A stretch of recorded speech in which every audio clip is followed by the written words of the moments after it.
I had an experience when I was young where I fell into a lake and I almost drowned. And I think from that moment on, water has always had a kind of fascination for me. So the water for me is a kind of miraculous substance. It's the essential substance of life. Fire is the destructive force. And I think that's an important idea, that creation and destruction turn over each other, they turn around each other throughout history and I think into infinity.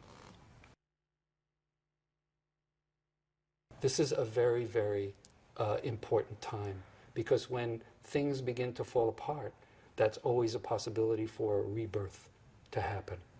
And I think when you think of how people are so completely unable to recognize each other's differences, there's so much antagonism and there's so much bad will between cultures, between people.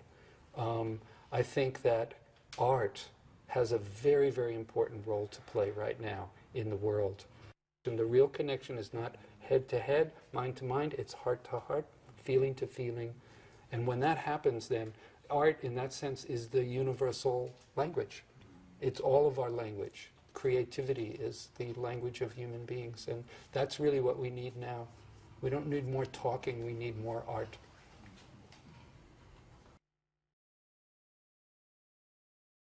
There is a great tragedy in Japan right now, and the world has understood this, and I think people all over the world are very concerned.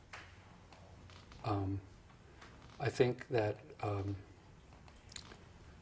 life and death and joy and sorrow are connected, and they always will be.